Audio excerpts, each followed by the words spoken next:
Los fundamentos de una fe victoriosa. Los fundamentos de una fe victoriosa. Así que en esta mañana vamos a hablar de cómo es posible que venzamos, que nuestra fe sea robusta, que nuestra fe sea realmente victoriosa ante las tempestades de la vida.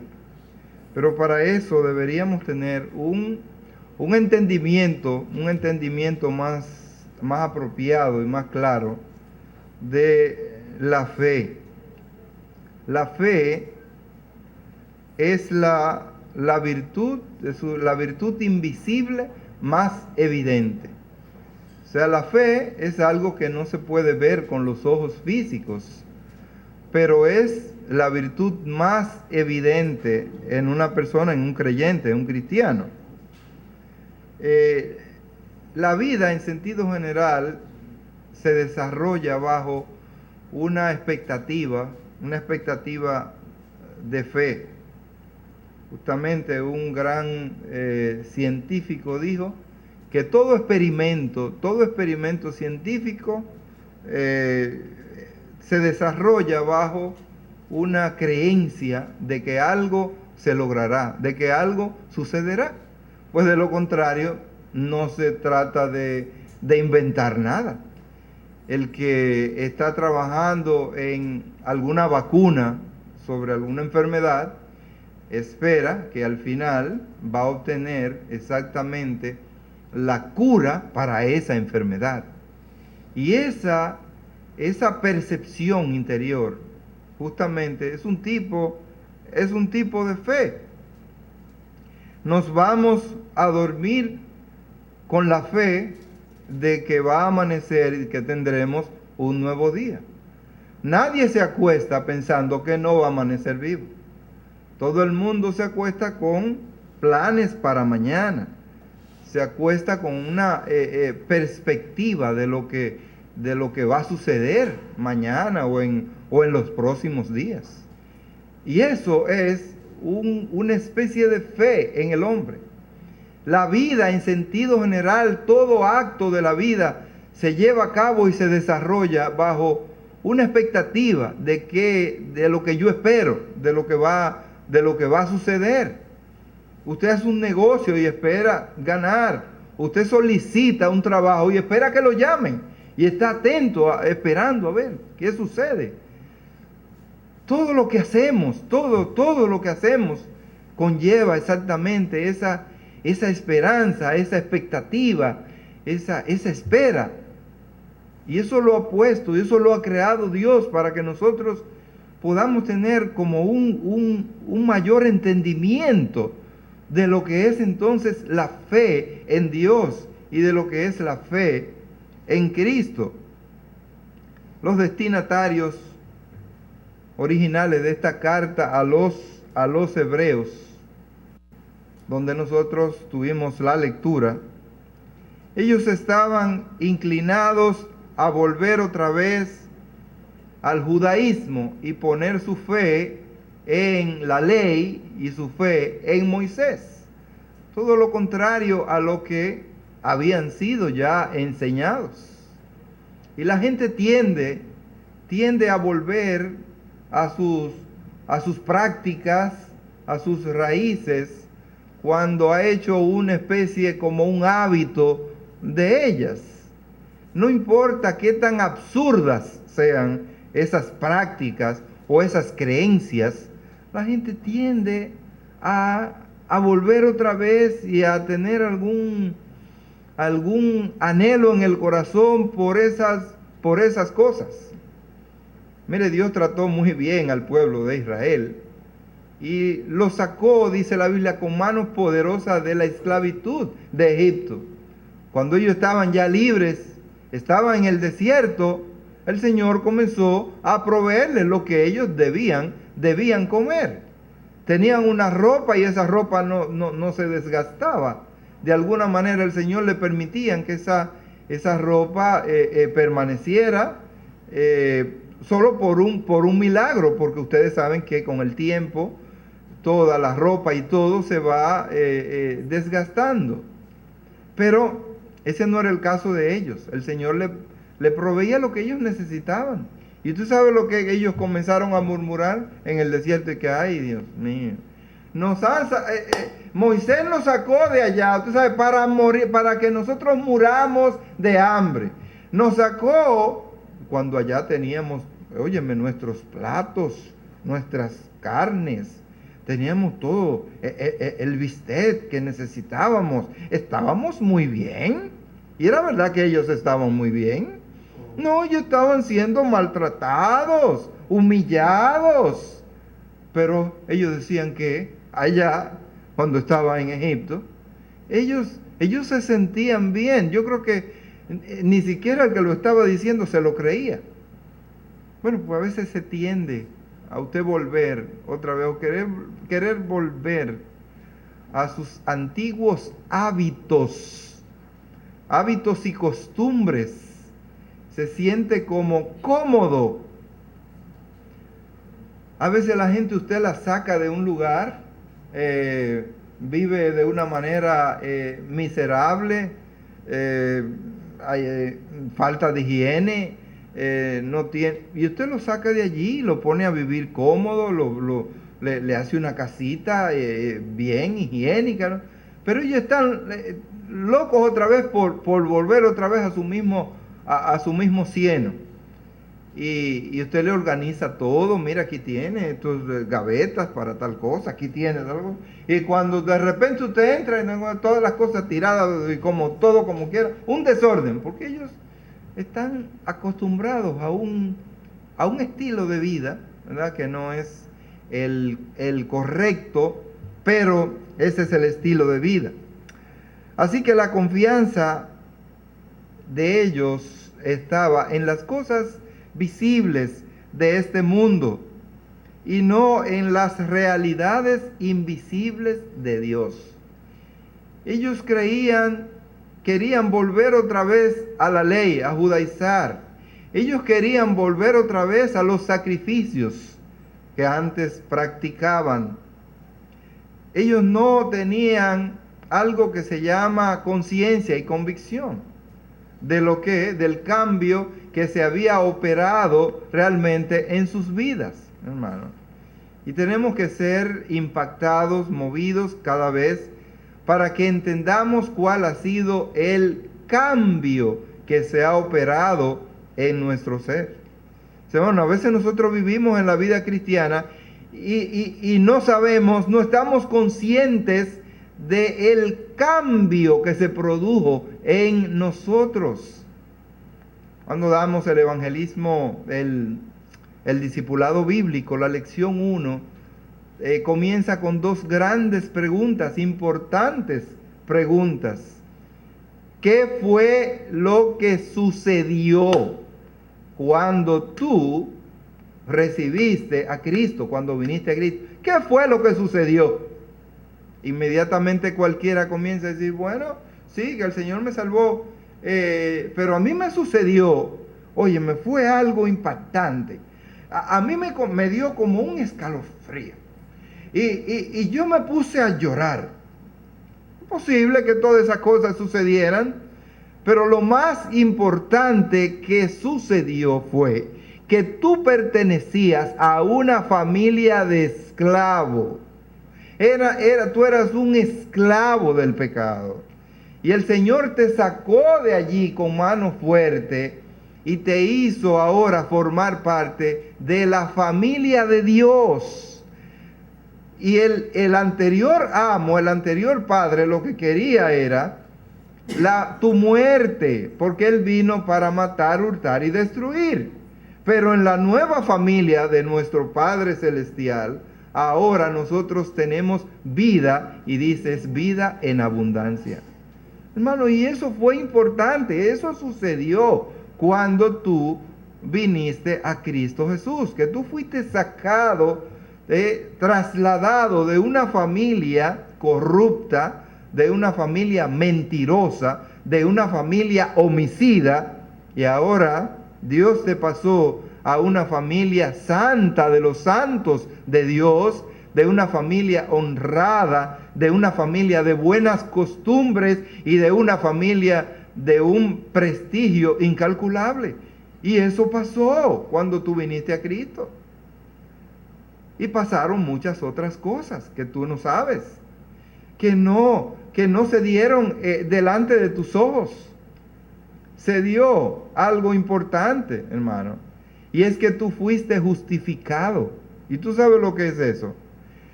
Que para Dios ya tú no has hecho nada, porque toda tu maldad, todos tus pecados fueron cargados a Cristo.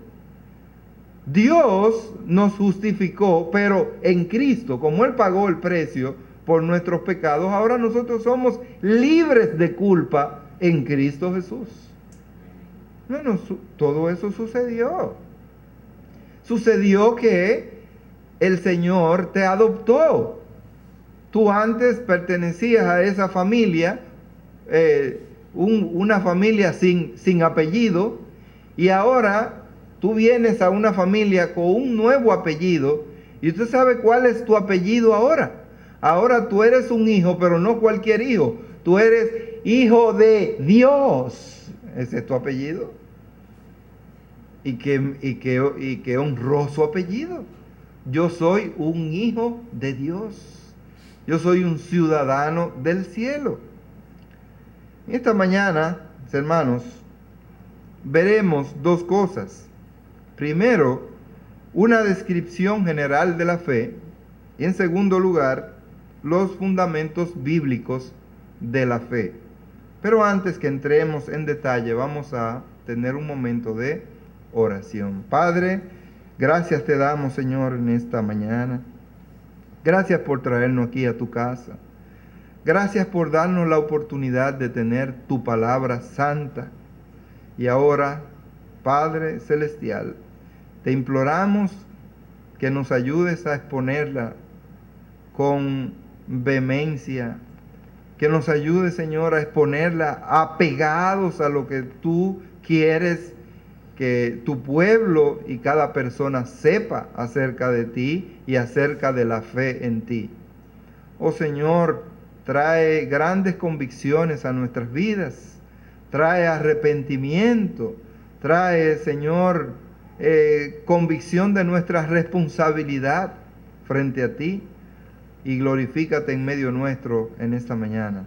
Te lo rogamos en el nombre de Cristo Jesús. Amén. Hay definiciones interesantes sobre la fe. Por ejemplo, hay una definición teológica. Cuando estudiamos, tuvimos que investigar, a veces hasta construir definiciones teológicas. Una definición teológica de la fe.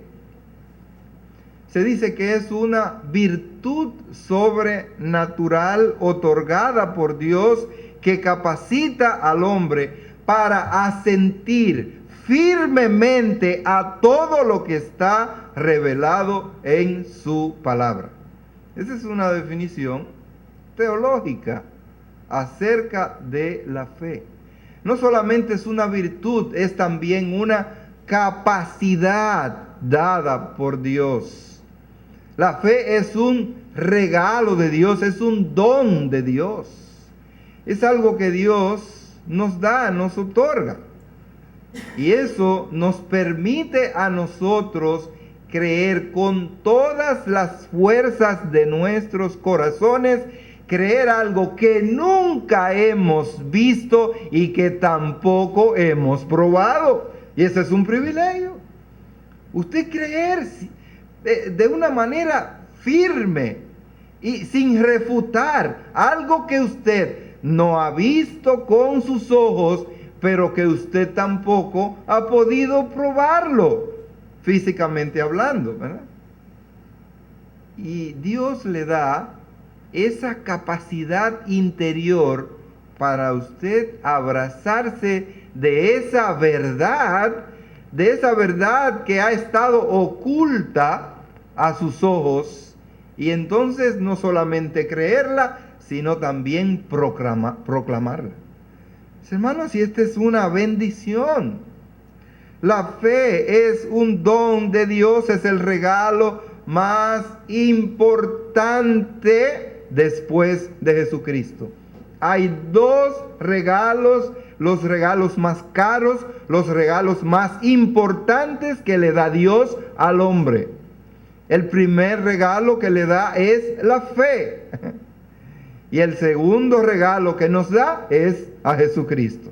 Porque ¿cómo podemos recibir a Jesucristo sin fe?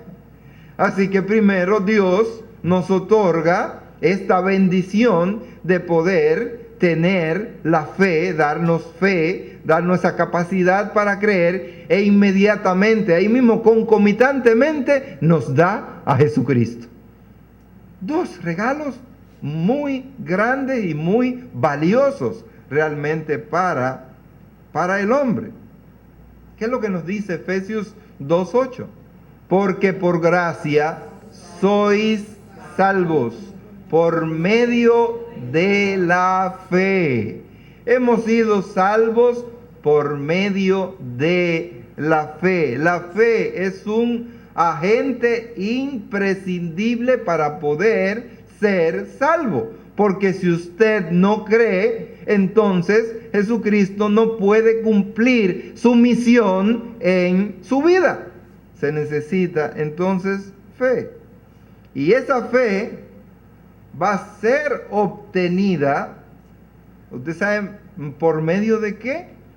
La fe es obtenida por medio de la gracia de Dios.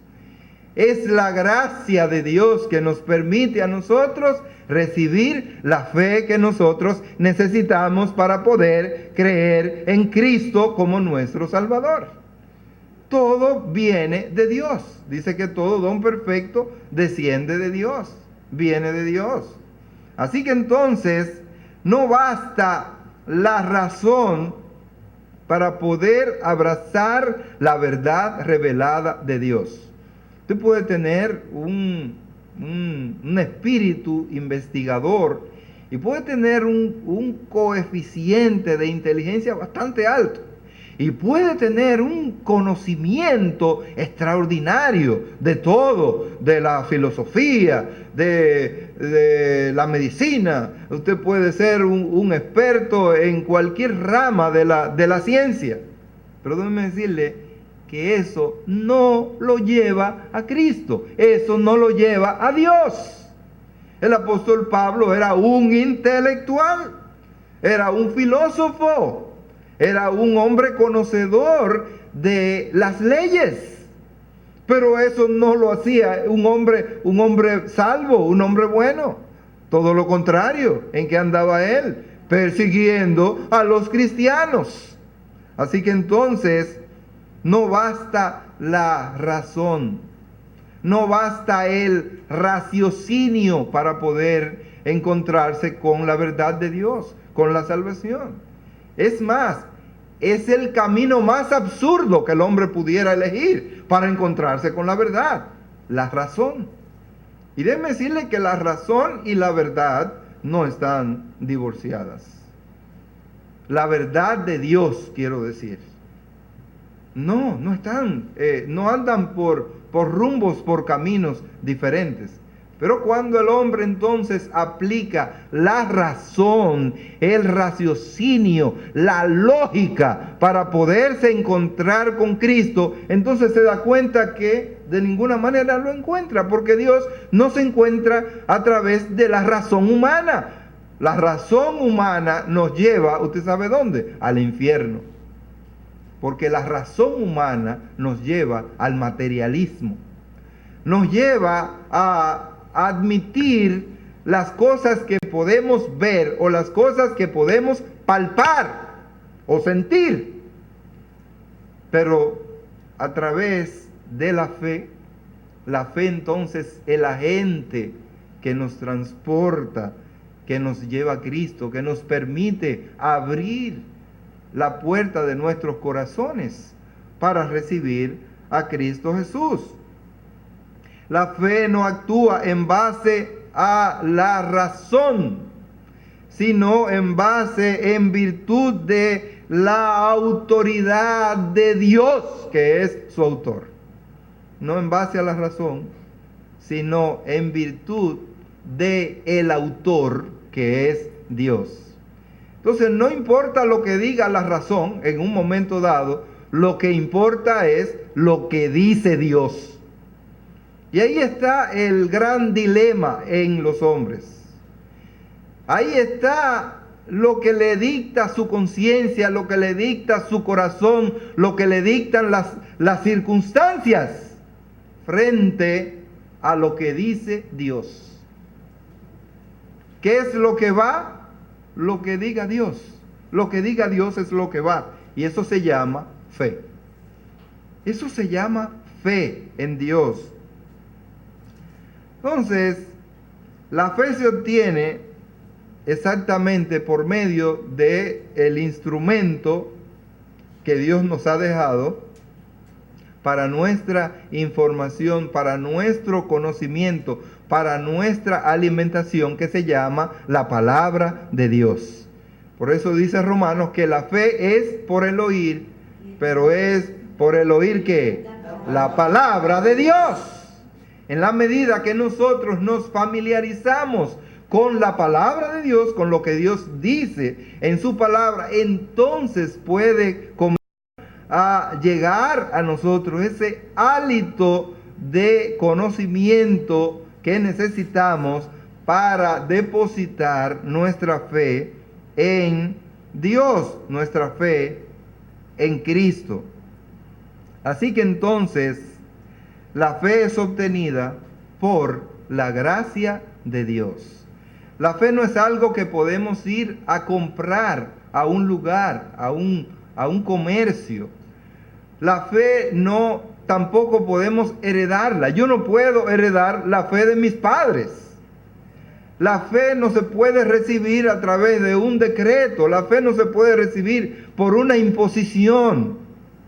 La fe viene por la gracia de Dios. Y es un regalo de Dios para el hombre, aquel que está dispuesto a abrir su corazón para creerle a Dios y no a los hombres.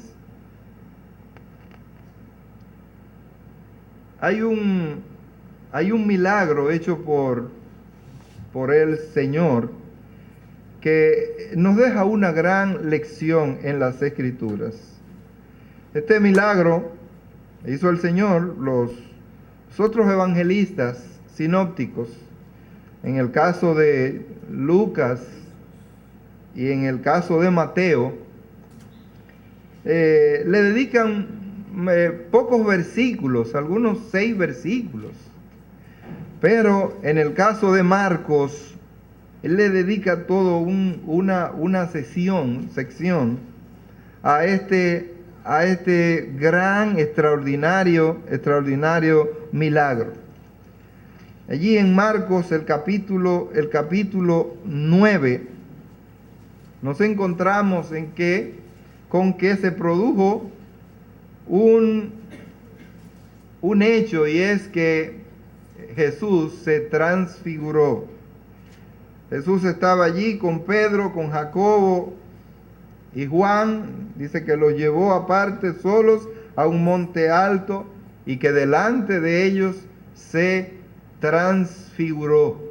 Es decir, ese personaje, ese ser que estaba compartiendo con ellos, en sandalias como estaban ellos, tirados allí en cualquier lugar, de repente él se transformó, vino como una aureola de gloria por todas partes, y en ese momento que fue muy rápido, un flash, y Pedro se quedó como absorto, atónito, al ver ese Señor que él estaba mirando ahí, pero ahora lo estaba mirando como lo que realmente él era, el mismo Dios, con todo su esplendor, con todo su brillo, con toda su gloria.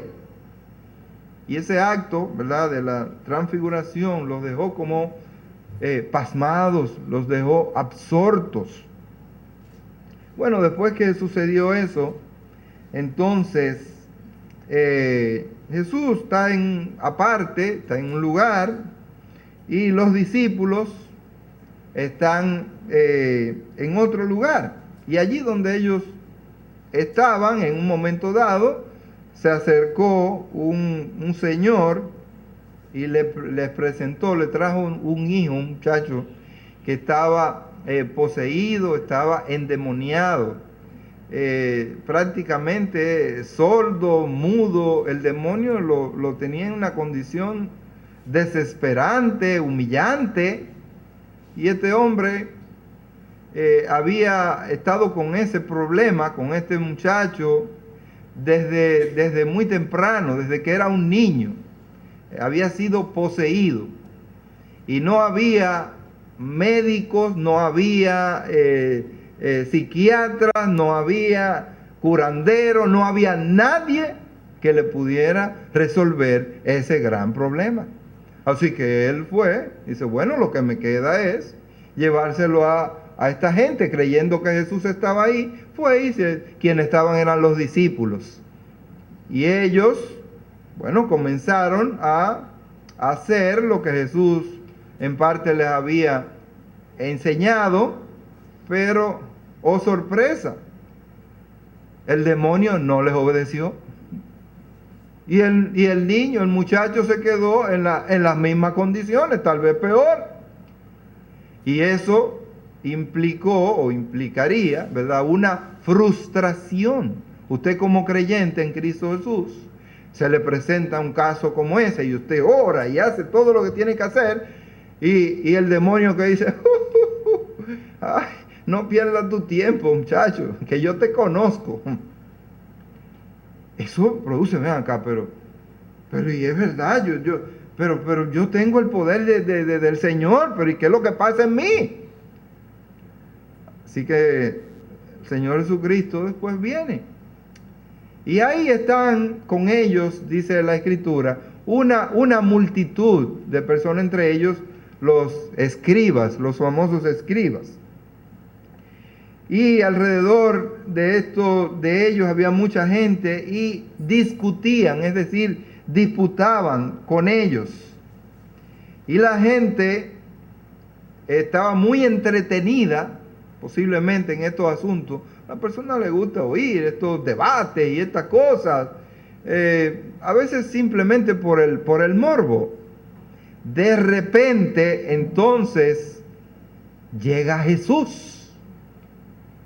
Dice el versículo 2 de Marcos capítulo 9, el versículo 14, dice que el 15, y enseguida toda la gente viéndole se asombró y corriendo a él le saludaron.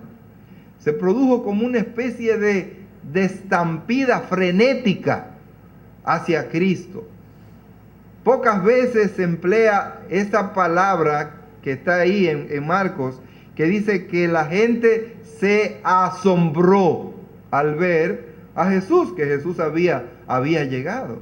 Jesús despertaba mucha curiosidad y era un líder natural, ¿verdad? No, algo que la gente seguía, porque una cosa así la gente sabía, y era que lo que Jesús decía se cumplía. Lo que Jesús decía se cumplía. Era alguien en quien se podía creer. Entonces, yo estudiando este pasaje hasta el versículo 29 para poder relacionar y sacar alguna lección, enseñanza sobre la fe, vemos que esta multitud es una multitud interesada, pero sin fe. Hermanos, ¿cómo andan las multitudes en este mundo? A veces interesadas en estas cosas, pero sin fe. ¿No creen? Les llama la atención. Hay curiosidad en muchas cosas que ocurren dentro del mundo evangélico cristiano, pero no tienen fe. Y esta gente estaban discutiendo, estaban también oyendo todo lo que estaba sucediendo aquí. También tenían la curiosidad porque este hombre era conocido, andaba con su hijo endemoniado, y posiblemente la gente quería ver qué era lo que iba a suceder allí. Una vez, yo siendo un joven, adolescente, en la Romana había una campaña evangelística. Y el predicador pues llamó a todo el que tuviera alguna enfermedad, lo que fuera, que viniera, que iba a ser sano. Y entonces yo dije, esta no me la pierdo. Así que me puse ahí cerca donde se estaban ocurriendo las cosas. Y un señor vino y ella le preguntó, ¿y qué le pasa a usted? ¿Cuál es su problema? Y dice el señor, que no tengo muela. Y dice, pues póngase aquí. Así que pasó y pasaron los otros. El otro que tiene un problema de no sé qué, el otro que tenía cojo, que todo eso. Y yo estaba ahí. Y llegó el momento en que el predicador comenzó a orar. Y el señor que no tenía muela estaba al lado de mí. Así que el predicador comenzó a orar. Señor, restaura, repara, esto, y se tiraba en el suelo y volvía. Y entonces en medio de la oración, yo veía, pues estaba mirando. Y alguien vino y le preguntó al Señor, ¿ya tiene muela? Y el hombre entraba a los dedos, entraba a los dedos y se y volvía otra vez, la oración no terminado, qué sé yo, cuánto, y al final cuando terminó ya, pasen los sanos, qué sé yo, cuánto, y el hombre, ¿y usted tiene ya sus muelas? Entonces alguien le dijo, entonces vaya al dentista. Hermano, si no tiene muela, entonces vaya al dentista para que le haga una caja de dientes. Hoy el Señor ha desarrollado la ciencia y ha permitido que se hagan implantes que se parecen exactamente a los mismos dientes o en mejores condiciones de lo que usted tenía. Los famosos implantes, y están por donde quiera. Ahora todo el mundo está haciendo implantes de todo tipo. Entonces ahora vamos a ir donde Jesús para que nos ponga muelas. Él lo puede hacer, pero le ha permitido a la ciencia que se desarrolle, ¿verdad? Para que haga muchas cosas, y eso es en la sabiduría de Dios. Bueno, pues esta gente estaba curiosa en saber cuál sería el final de esta película, de este muchacho. Y estaban allí, pero simplemente eran curiosos. No había fe en su corazón. Y allí, en el versículo 16, dice que él les preguntó, dice Jesús le preguntó, ¿qué disputáis con ellos? Es decir, ¿qué es lo que ustedes discuten con estos escribas y con esta gente? ¿Cuál es la discusión? Y sabe, extrañamente ellos se quedaron callados. Nadie dijo nada. Tal vez estaban avergonzados probablemente por lo que había sucedido. No le dieron respuesta a Jesús de cuál era la plática, cuál era la discusión, porque había algo mucho más importante, interesante para los fines del cielo, que esa discusión estéril que había entre ellos.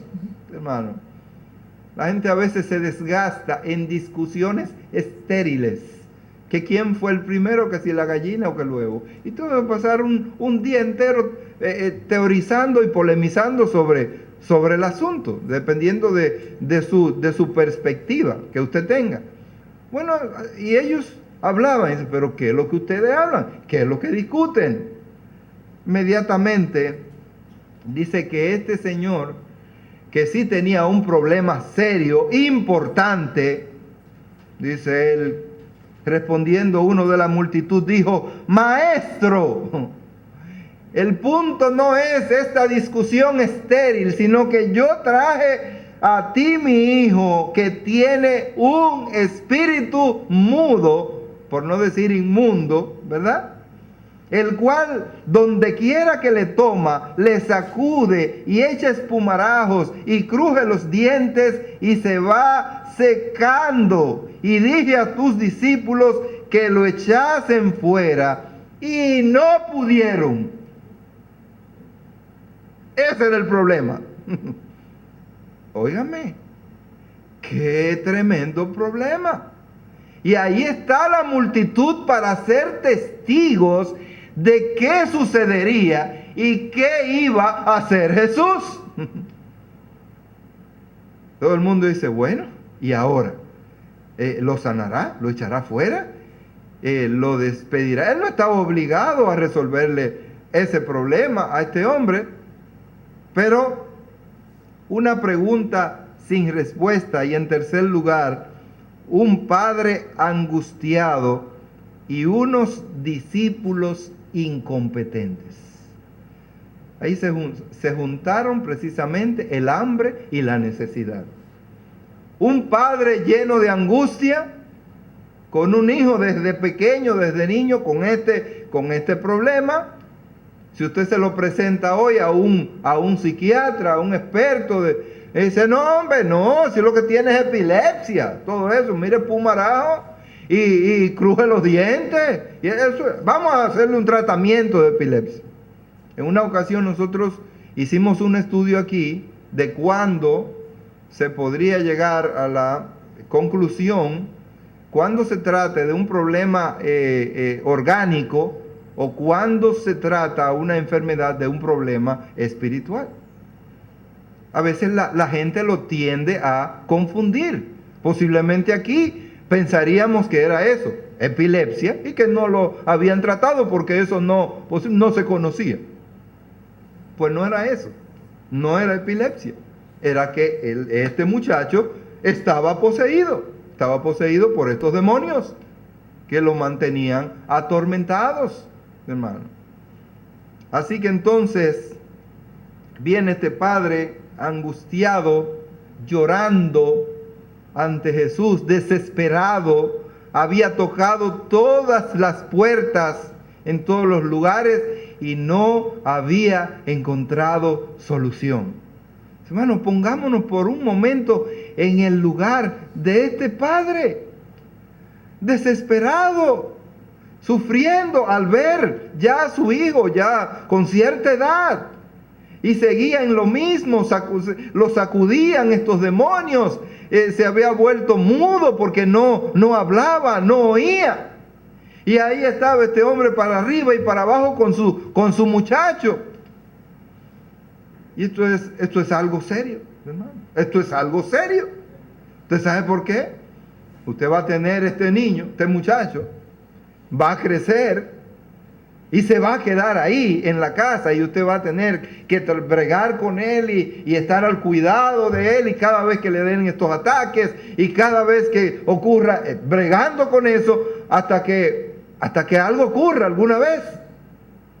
Y esto no es nada fácil, hermano. Imaginémonos entonces este hombre dice, pero ¿qué puedo hacer? ¿Alguien me puede ayudar? ¿Cuánta gente andan en este mundo en esa misma condición? Hermano, por ahí anda mucha gente gritando, desesperados. No pueden hacer más. Ellos están tocando todas las puertas que pueden, buscando desesperadamente algún tipo de ayuda para sus problemas, pero en este mundo no encuentran solución, porque la solución está en Cristo Jesús. Y ahí están. Bueno, ahora dice el versículo 18, que este espíritu lo tenía postrado. Él hacía muchas cosas y había algo importante. Dice que él se iba secando. Hermano, usted sabe lo que es alguien que en el transcurso del tiempo usted le da comida, usted le da todo, y se va consumiendo. Y usted ve su criatura, su hijo de su corazón, cómo se va desgastando, cómo se va consumiendo. ¿Qué dijo Jesús? Bueno, en cuarto lugar, vemos una reacción airada, pero al mismo tiempo compasiva, de Jesús.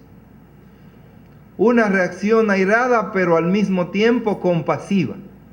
Es el versículo 19, y respondiendo él les dijo: oh generación incrédula, ¿hasta cuándo he de estar con vosotros? ¿Hasta cuándo os he de soportar? Traédmelo. ¿A quién se estaba refiriendo él?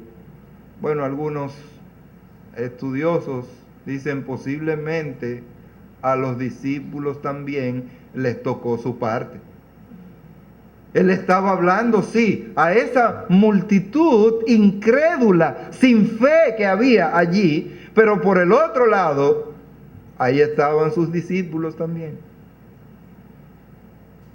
Hermanos, a veces hay partes de la palabra de Dios que nosotros pensamos que es solamente para los impíos, pero déjenme decirle que a nosotros también nos toca nuestra parte. Hermanos, el Señor ahora llama a este padre después de esta llamada de atención: tráiganme el muchacho. Y se lo trajeron. Inmediatamente cuando este espíritu maligno se vio frente a frente con el Hijo de Dios, ¿sabe qué pasó? Cuando el espíritu vio a Jesús, sacudió con violencia al muchacho, quien cayendo en tierra se revolcaba echando espumarajos. Y esta es una indicación de que no se trataba de un ataque epiléptico, sino era una posesión demoníaca. Tan pronto vio al Hijo de Dios, comenzó a actuar. Él estaba tratando de hacer lo último que podía hacer para lograr su propósito. Sabía que le quedaba muy poco tiempo allí. Hermanos, ¿cuándo es una posesión demoníaca? ¿Cuándo es una enfermedad? Justamente cuando hay este tipo de reacción. Cuando la persona enferma comienza a maldecir a Dios o a expresarse de alguna forma en contra de Dios, o a rechazar vehementemente cualquier intervención divina, en su caso, puede ser exactamente una situación de una posesión demoníaca. Nosotros hemos participado, hemos visto diferentes personas poseídas, ¿verdad? Poseídas y en momentos bastante difíciles, complicados. No hemos tenido no solamente el valor, sino en su momento la preparación para lidiar en esas circunstancias. La gente cae, rueda en medio del fuego, hace cosas que usted, no, pero esto no puede ser, esto es increíble. Me mandaron de vacaciones a un lugar, a un campo, y a mí me gustaba ir porque me gustaba ver todo eso cuando ocurrían esas cosas en el campo. Ver a esta gente poseída, las cosas que hacían. Y ellos se comían, se tragaban tizones, candela, se lo entraban completamente en la boca. Yo los veía. Era fuego, porque después yo me acercaba y estaba eso muy caliente. Y ellos pasaban ahí, y yo, pero ¿y qué es esto? Pero después, al cabo de un tiempo, Algunos de esa gente estaba ahí donde mi tío, estaban bebiendo café y estaban hablando y haciendo cuentos, como si nada había pasado. No, pero esto es algo fuerte, ¿verdad? Y extraño. Y había algo. Si yo intentaba hablar algo de la palabra evangelio, ellos se burlaban. Se burlaban. Hermanos, una reacción airada, pero al mismo tiempo compasiva de parte de Dios, de parte del Señor Jesucristo. Y en sexto lugar, una fe real, pero débil. La del mismo padre del muchacho. Una fe real, pero al mismo tiempo débil. Y de eso está lleno el mundo. Hay mucha gente con una fe, cierta fe en Dios, pero muy débil. No pueden agradar a Dios, no pueden hacer muchas cosas porque su fe es muy débil. Ellos no pueden casi orar porque su fe es muy débil. Ellos no pueden servir a Dios de todo corazón, entregarse, porque su fe es muy débil. Dice el versículo 21. Jesús preguntó al Padre, ¿cuánto tiempo hace que le sucede esto? Y él dijo, desde niño. Y muchas veces le echa en el fuego y en el agua para matarle. Oígame, lo tiraban en el agua a ver si se ahogaba, pero lo metía en el fuego a ver si se quemaba, pero era poseído. Y dice, pero si puedes hacer algo, ten misericordia de nosotros y ayúdanos. El Señor le dijo, pero ¿cómo que si puedes hacer algo?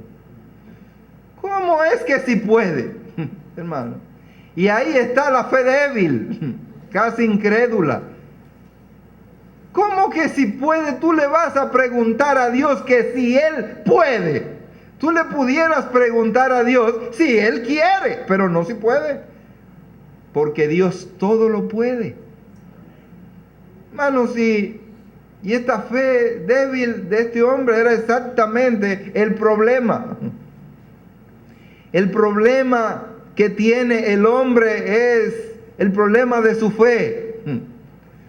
Porque el hombre no está en mejores condiciones, tanto físicas, emocionales, espirituales y económicas. Muchas veces es por el problema de su fe. No le quiere creer a Dios. Y no sabe quién es Dios. Así que, si puedes, tú puedes hacer algo por nosotros. Ayúdanos. ¿Tú tendrías la capacidad de hacerlo? No, yo fui ya ante los tuyos, tus discípulos, y ellos no pudieron. Ahora, ¿tú puedes? ¿Tú tienes el poder? ¿No? Cuando nos acercamos a Dios, tenemos que acercarnos al Dios omnipotente, el que todo lo puede, el que todo lo sabe, al omnisciente, al omnipresente, al Dios todopoderoso. Pero ¿cómo usted se acerca a Dios? Este hombre tenía una fe real, pero una fe muy débil. Estaba desesperado, estaba angustiado. Jesús entonces le dijo, si tú puedes creer, óyeme, yo puedo hacer lo que yo quiera hacer, pero el problema está en ti. Ahora el Señor le devuelve la pelota y le dice, si tú puedes creer, tú puedes creer. La pregunta para todos hoy es, ¿tú puedes creerle a Dios? A veces nosotros le creemos a media a Dios, pero tú puedes creerle a Dios. Dice el Señor, si puedes creer, al que cree, todo le es posible. Y esto es interesante. Al que cree, todo le es posible. ¿Qué había pasado a lo largo del tiempo en la vida de este hombre? Había sufrido mucho. Pero la solución a su problema estaba al doblar de la esquina, simplemente si él cree. ¿Tú crees? Entonces se resuelve inmediatamente tu problema. ¿Por qué el hombre tiene que sufrir tanto en la vida para resolver el problema de su insatisfacción, de su infelicidad, de sus temores, de su inseguridad? ¿Por qué tiene que sufrir y padecer tanto si está al doblar de la esquina? Simplemente si tú puedes creer. Si tú puedes creer en esta mañana, tú puedes ser salvo. Si tú puedes creer, tú puedes tener paz en tu corazón. Si tú puedes creer, todos los problemas que tú ves tan grandes pueden reducirse a nada. Si tú puedes creer, tú no solamente serás una nueva criatura, sino tú serás un hombre fuerte, un hombre poderoso en Dios. Si tú puedes creer. Ese es el problema hoy. Si puedes creer. Hay un coro que cantamos: todo es posible si puedes creer. Fe mueve la mano de Dios en su palabra viva. Todo es posible si puedes creer. Hermanos, tú puedes creer. Y entonces, al final tenemos un despliegue de la autoridad y de la misericordia de Dios. Esta historia termina de una manera feliz para este hombre. Fue con dos grandes problemas. Dos grandes problemas. ¿Cuáles eran estos dos grandes problemas? Tenía un hijo enfermo, atrapado, poseído por el demonio, y tenía el otro problema serio, grande en él, que era el problema de su fe. Y fue con estos dos grandes problemas a Jesús. Y en Jesús se encuentra todo tipo de solución. Dice el versículo 24, e inmediatamente el padre del muchacho clamó y dijo: creo, ayuda a mi incredulidad. Y eso era lo que estaba esperando Dios para producir ese despliegue de bendición para la vida de estas personas. Creo, sí, yo creo. ¿Tú crees que yo soy Jesucristo, que yo soy el Salvador? Sí, yo creo. Eso es lo que necesita Dios. No necesita más nada. ¿Cuál fue la pregunta de Felipe al eunuco cuando, para fines del bautismo, hay un requisito? ¿Tú crees? ¿Tú crees que en Jesucristo, que es el Hijo de Dios? ¿Tú lo crees? Dice, sí creo. Bueno, no hay nada más que hablar. ¿Tú crees? Entonces vas a obedecer. Porque el que cree, obedece. ¿Tú crees? Vas a hacer lo que dice Dios. ¿Tú crees? Sí, creo. Y ahora te pido algo. No solamente en el que le devuelva, ¿verdad?, a mi hijo su libertad y toda su salud, sino que también produzca en mí una fe fuerte. Una fe fuerte. Y las dos cosas el Señor se las concedió. Hermano, y cuando Jesús vio que la multitud se agolpaba, ahí vienen los curiosos. Llega el momento, el clímax, donde todo el mundo está pendiente a ver qué es lo que va a suceder y quién es verdaderamente Jesús, cómo va a proceder Jesús. Dice, se agolpaba reprendió al espíritu inmundo, diciéndole: espíritu mudo y sordo, yo te mando, sal de él y no entres más en él. Hermano, yo oigo a veces a alguna gente de atrevidos diciendo: yo te ordeno, yo te mando. El único que puede hacer eso es Jesús. Nosotros no podemos ordenarle nada, ni al demonio ni a nadie. Él sí lo puede hacer. Pero óyeme que fue triple bendición. Porque tú sabes lo que le dijo Jesús. Óyeme, no es solamente que salgas de él, sino ahora yo te ordeno que no entres más en él. ¿Y sabe?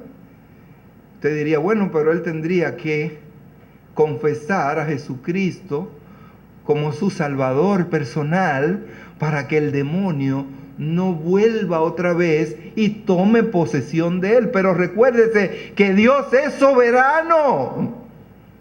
Simplemente él estaba poniendo vallado en ese ser, que posiblemente, claro que sí, iba a creer en Cristo como su Salvador. Pero a partir de ese momento Dios puso vallado en esta vida. Hermano, es el Dios que todo lo puede. Al que cree, todo le es posible. Yo te mando que tú salgas de él. Y fíjense que hay diferentes tipos de espíritus, tienen diferentes funciones. En este caso, este espíritu maligno era un espíritu de sordera y de mudez. Yo no estoy diciendo ahora que todos los sordomudos que andan por ahí, por la calle, tienen ese espíritu maligno, ¿verdad? Posesión. Pero en el caso que nos ocupa, como dice la Escritura, sí era un espíritu especializado en esta parte, en producir, en mantener a este muchacho sordo y mudo, y además crujiendo los dientes, estrellándose en el suelo, tirándose en el agua, tirándose en el fuego.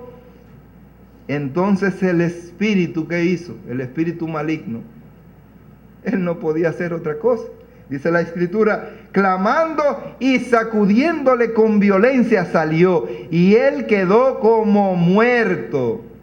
Y ahora dicen algunos estudiosos, dice, parece que el demonio lo mató. Cuando salió de él, se iba, parece que lo mató. No, él no lo mató. Dice la Escritura, quedó como muerto. Fue tanto la violencia ejercida por esta legión posiblemente, que lo dejó sin aliento de vida.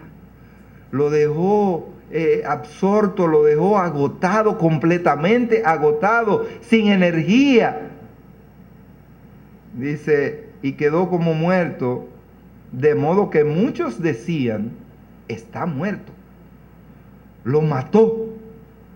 Y ahora pensaban que la intervención de Jesús era para la muerte del muchacho. Oye, pero ahora él lo que estaba era poseído, pero ahora lo mató, ahora está muerto. No. Jesús todo lo que hace, lo hace perfecto. Él ha venido para que tengamos vida y para que la tengamos en abundancia. Hermano. Dice el 27, pero Jesús tomándole de la mano, le enderezó y se levantó.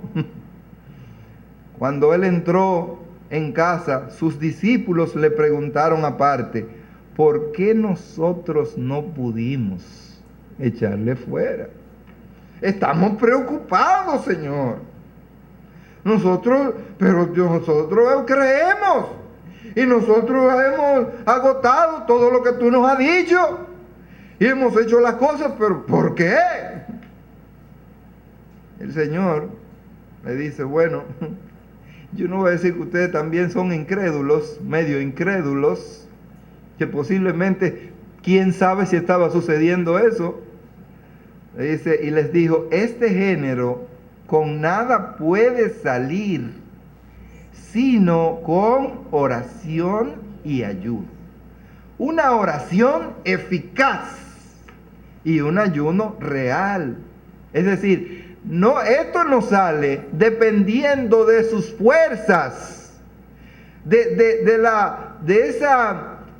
esas palabras, de esos gestos que ustedes puedan emplear. Hay gente que hace, óyeme, si es por palabras y por gestos y cosas, óyeme, transforman, cambian una montaña de un lugar para otro. Ahora tengamos una conceptualización bíblica acerca de la fe. Alguien ha planteado, ¿verdad? No, es que es bueno conceptualizar. Bueno, pues una conceptualización bíblica acerca de la fe. La fe no es un optimismo ciego. Un optimismo ciego de que las cosas van a suceder como yo espero. Mira, vete, haz ese viaje porque, mira, eso te va a salir bien. Eso se llama un optimismo ciego. Ni tampoco un sentimiento fabricado, un sentimiento positivo en usted fabricado. Yo espero que así sea, que así va a suceder. O lo que alguien ha dicho, ese positivismo humano. Y usted sabe que se está tratando de, en vez de hablar de fe, hablar de la buena vibra. Dice que el hombre lo que necesita es una buena vibra. Y usted sabe lo que es una buena vibra. Es una actitud positiva hacia las cosas. Es que cuando tú emprendes algo, tú tienes que tener una mente positiva y las cosas se harán. Y esto es parte de la trampa del diablo. ¿Usted sabe para qué? Para que usted no entienda la diferencia entre eso y lo que es la fe, que es otra cosa. No es un optimismo ciego de que las cosas van a suceder porque yo siento en mi corazón y porque yo soy una persona positiva en la vida. No, las cosas no van a suceder bien por eso. Porque eso no es fe. Eso no es fe. Tampoco es una aceptación mental de cierta doctrina. Es decir, yo mentalmente, solamente en el conocimiento, yo conozco, yo sé, pero eso que tengo aquí no ha bajado al corazón para obedecer. Tampoco funciona.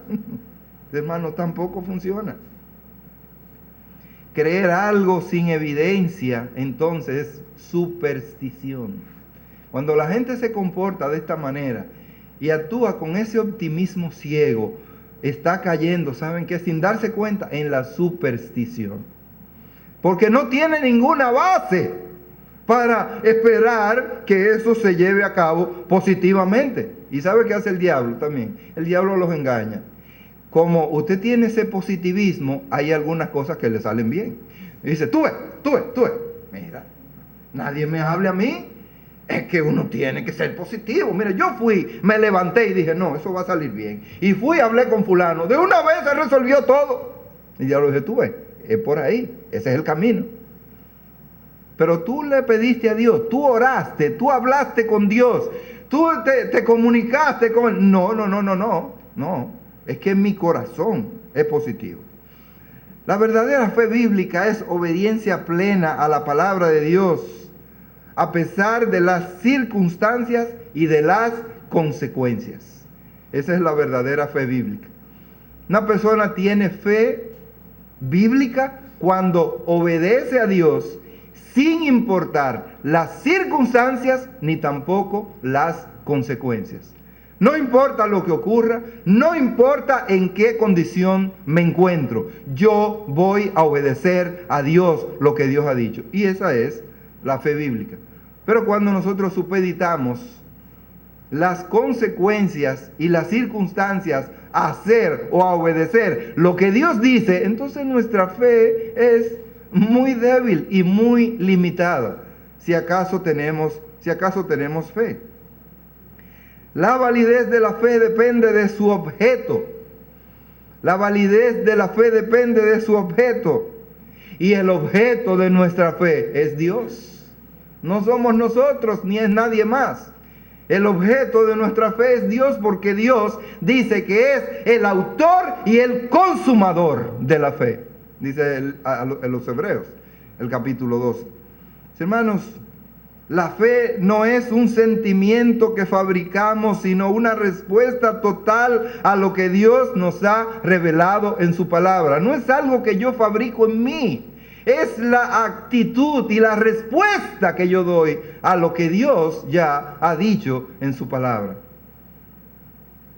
Esto es parte de la conceptualización de lo que es el criterio y esta palabra, que es cortita, apenas tiene 2 letras, pero es gigante la palabra fe. Ahora, mis hermanos, hay algo interesante en estos tal vez 5 minutos, que pudiéramos hablar acerca de cuáles son los fundamentos de la verdadera fe bíblica. ¿Cuáles son los fundamentos de la verdadera fe bíblica? Bueno, fundamentos de la verdadera fe bíblica los encontramos en el libro de los Hebreos, donde tuvimos justamente la lectura. En el capítulo 11 dice: es pues la fe la certeza de lo que se espera, la convicción de lo que no se ve, porque por ella alcanzaron buen testimonio los antiguos. Habíamos visto, mis hermanos, definiciones teológicas de la fe. Hemos visto conceptualizaciones acerca de la fe. Pero ahora entramos a lo que es una verdadera descripción de lo que es la fe. ¿Cuáles son los elementos trascendentes, importantes para la fe? Y la Biblia los presenta y los detalla, los describe. Dice que en primer lugar es la certeza de lo que nosotros esperamos. La certeza de lo que nosotros esperamos. Pero qué interesante, ¿cuál es el significado de la palabra certeza aquí? La palabra certeza significa apoyo y respaldo. Apoyo y respaldo. Usted dirá, pero ¿y cómo es posible? Sí, porque la fe es para el creyente lo mismo que el cimiento lo es para una casa. ¿Qué es lo que hace el cimiento para el edificio? Es el apoyo de esa casa, de esa edificación. Es el respaldo de esa edificación. ¿Y qué es la fe para el creyente? Es el apoyo para nosotros vivir la vida cristiana. Porque sin fe, dice la Escritura, es imposible agradar a Dios. Así que entonces la fe es el apoyo que necesitamos. Confianza y seguridad de que permanecerá, de que Dios cumplirá exactamente sus promesas. Y es eso lo que necesitamos para poder vivir la vida cristiana. Esa conciencia plena de que Dios cumplirá sus promesas. ¿Cuáles son esas promesas gloriosas? La primera promesa que Él cumplirá y que es apoyo poderoso para nuestra vida cristiana, es que un día Jesucristo vendrá por nosotros y nosotros nos iremos con Él. Es que un día el Señor Jesucristo allá nos entregará los galardones, aquellos galardones que están reservados para los fieles. Es la promesa gloriosa de que un día el Señor Jesucristo no solo nos dejará en el cielo, sino que regresaremos con Él a la tierra. No es solo eso, sino que reinaremos con Él 1000 años. Y no solo eso, sino que viviremos por la eternidad y disfrutaremos a plenitud de la vida eterna. Esas son las promesas fundamentales. Y justamente a eso se refiere la fe. Nos brinda el apoyo, el respaldo para nosotros vivir esa realidad aquí en la tierra. En segundo lugar, dice que es la convicción de lo que no se ve. No es fácil vivir,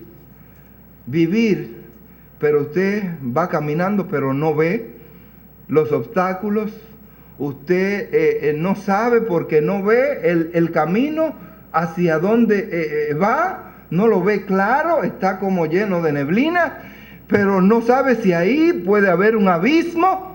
Y dice, es la convicción de lo que no se ve. Alguien te dice, tú no ves claro por ahí, y entonces te dice, no, sigue caminando, que por ahí no hay nada. O en un río, yo que no sé nadar, dice, no, ven, que eso está bajito, ven, pasa, ven. Eso está bajito, entra, pero sigue. Y usted sabe cómo usted y yo vamos, si no sabemos nadar. Y ese pie va adelante, ¿para qué? Porque si se intenta ir, vuelve para atrás. ¿Verdad que sí? Es así. Es probando a ver. Pero en el caso de la fe, dice, no, es convicción, aunque tú no veas. Aunque tú no veas el camino por donde vas, sigue. ¿Qué es lo que dice la Escritura acerca de todo esto?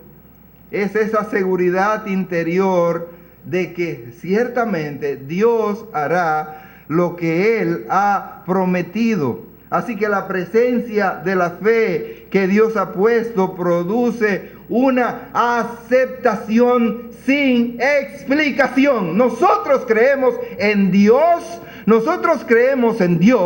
y Dios no nos ha explicado quién es Él. Él no nos ha explicado. Él simplemente, las Escrituras demuestran a Dios, pero no lo explican.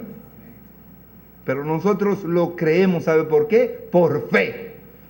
Y usted sabe qué implica la fe: certeza y convicción. Y justamente la convicción es que usted va a aceptar sin explicación, aunque no vea. Hermanos, ¿cuál era el problema de Tomás? Que Tomás necesitaba ver para poder creer. Pero ahora, en Cristo Jesús, nosotros creemos sin ver.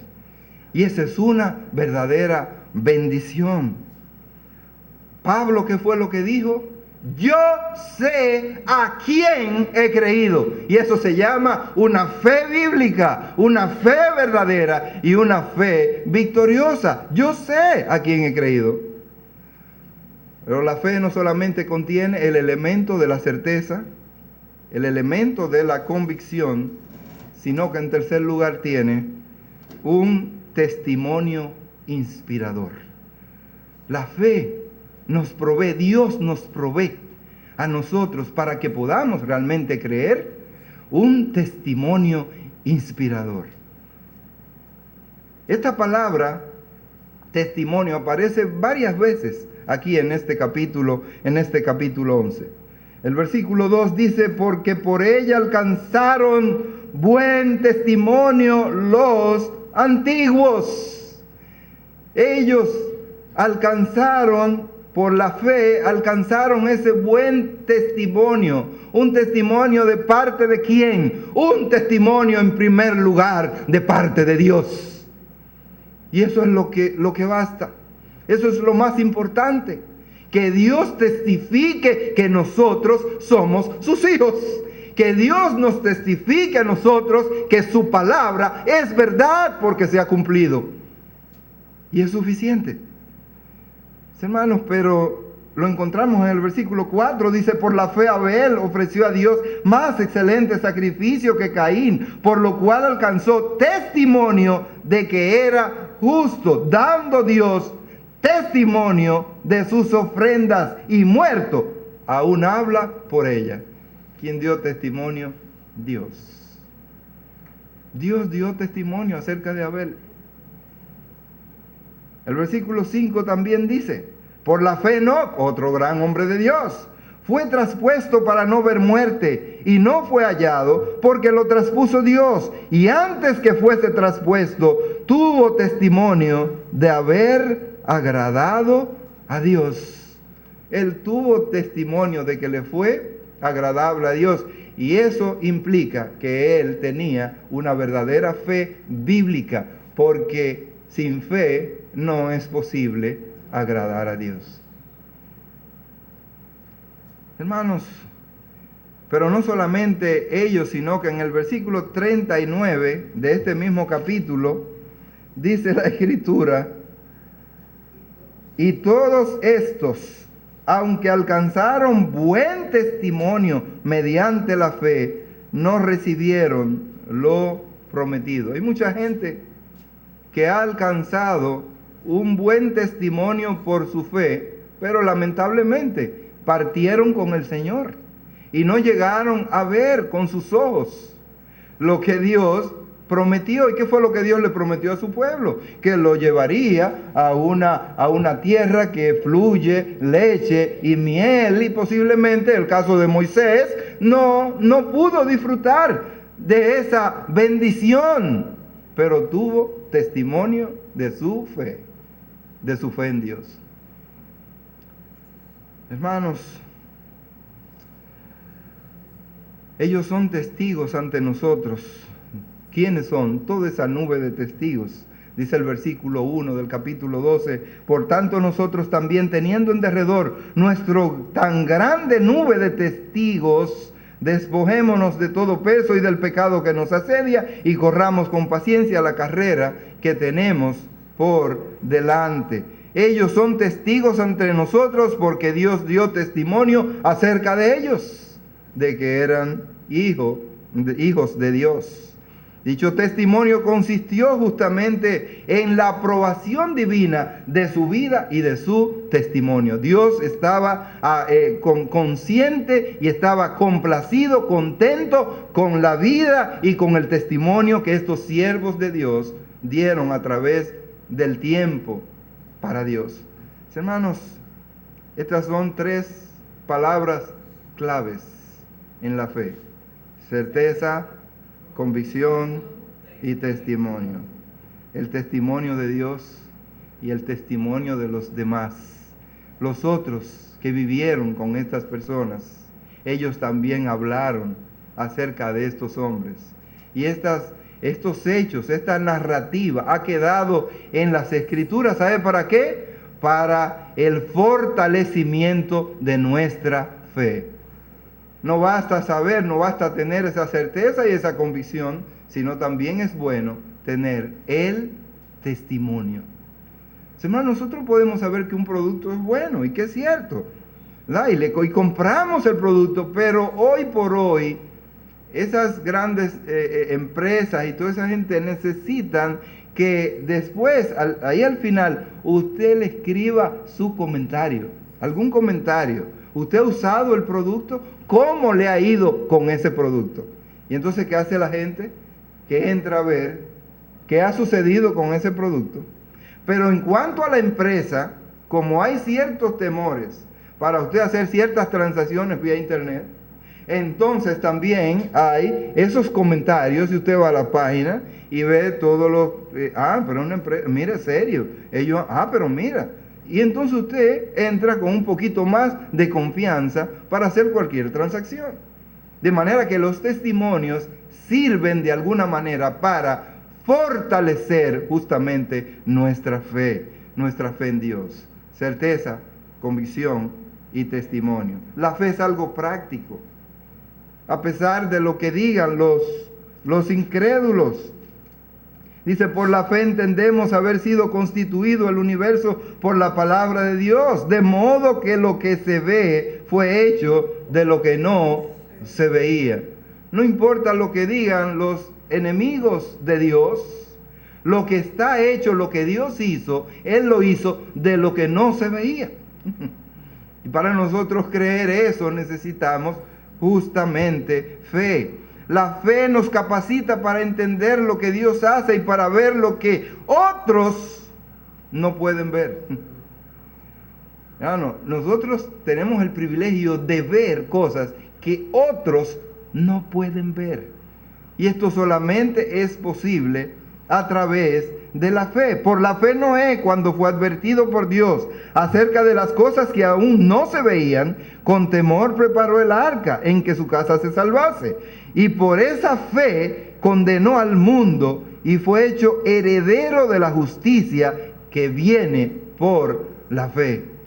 Hermanos, La fe nos capacita para hacer lo que otros no pueden hacer. No solamente para ver lo que otros no pueden ver, sino para hacer lo que otros no pueden hacer.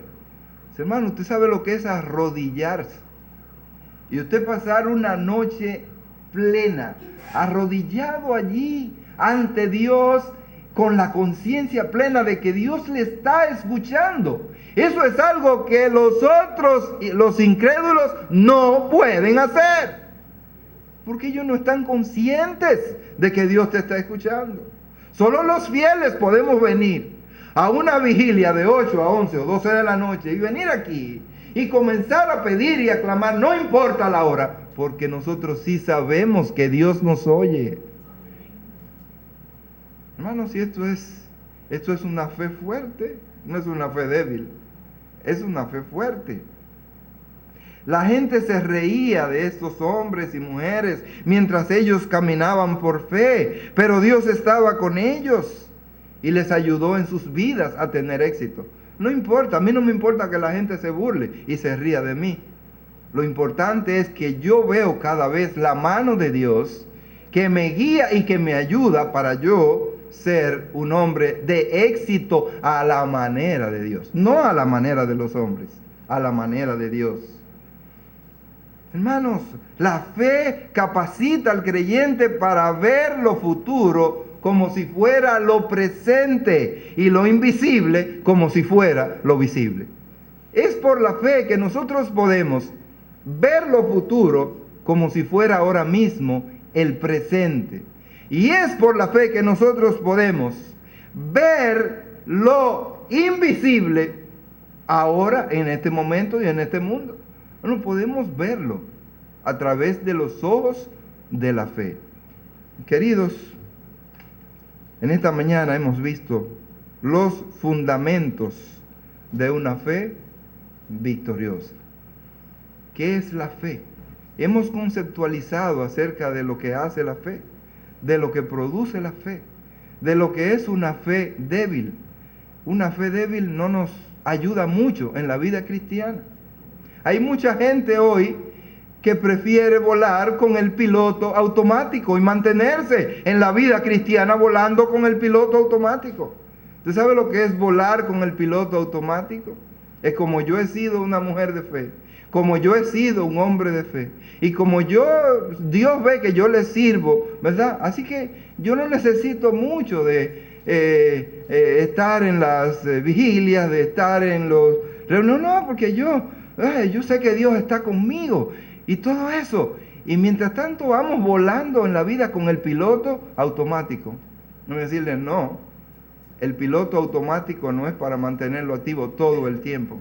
De lo contrario no existieran los pilotos reales. El piloto automático muchas veces es una emergencia o es un momento específico para descanso o lo que sea, pero en la vida tenemos que tener las pilas puestas. Hermanos, no podemos confiar y confiarnos. Yo veo muchos cristianos que viven unas vidas relajadas y muy confiados. Y dice la Escritura, el que crea que esté firme, mire que no caiga. El que crea que ya puede volar con el piloto automático, que no necesita de tantas reuniones, que no necesita un discipulado bíblico, que no necesita, mire, tenga cuidado, no se arriesgue a seguir volando con el piloto automático. Debemos aterrizar, debemos irnos a los fundamentos para que nuestras vidas tengan sentido, para que no demos tanta lástima y tanta vuelta como lo dio aquel hombre con este muchacho poseído, enfermo durante tanto tiempo, teniendo la solución al doblar de la esquina. Solamente tenía que buscar del Señor y creerle a Dios para que su situación fuera resuelta. Pero ¿cuánto tenemos que sufrir muchas veces? ¿Cuánto tenemos que sufrir? Innecesariamente, mis hermanos. Hay tantos testimonios que dicen, ay, pero si yo lo hubiese sabido antes, ay, pero lo hubiera hecho, yo hubiera venido a Cristo y yo hubiera evitado todas estas cosas, pero lamentablemente tienen que atravesar por ese calvario y pasar por estas penurias, teniendo la solución al doblar de la esquina. Cuando este hombre fue y le dijo, yo creo en ti. Y ayúdame en mi incredulidad. Ayúdame, Señor. El Señor lo fortaleció. El Señor le resolvió un problema que nadie le había podido resolver. Hermano, y el Señor te quiere resolver un problema que a ti nadie te podrá resolver. ¿Y sabe cuál es? El llevarte al cielo. Nadie te puede resolver eso.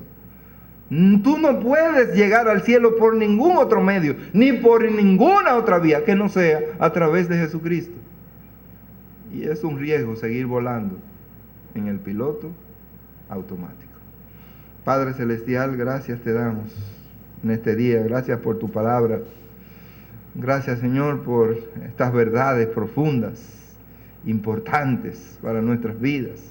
Señor, ayúdanos a abrazarlas. Ayúdanos a vivir por ellas. Oh Señor, aumenta cada día nuestra fe.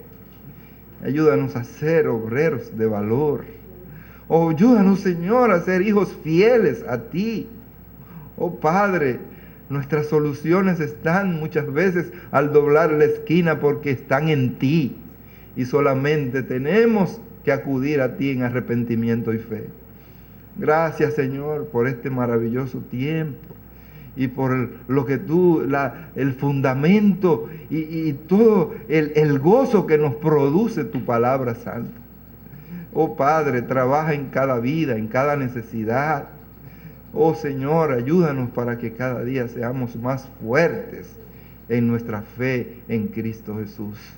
Y permite, Señor, que tu nombre sea glorificado en nuestras vidas por los hechos portentosos que tú a diario vives haciendo en nosotros y alrededor nuestro. Oh Padre, ayúdanos a vivir vidas santas para tu honra y tu gloria. Te lo pedimos en el nombre de Cristo Jesús. Amén.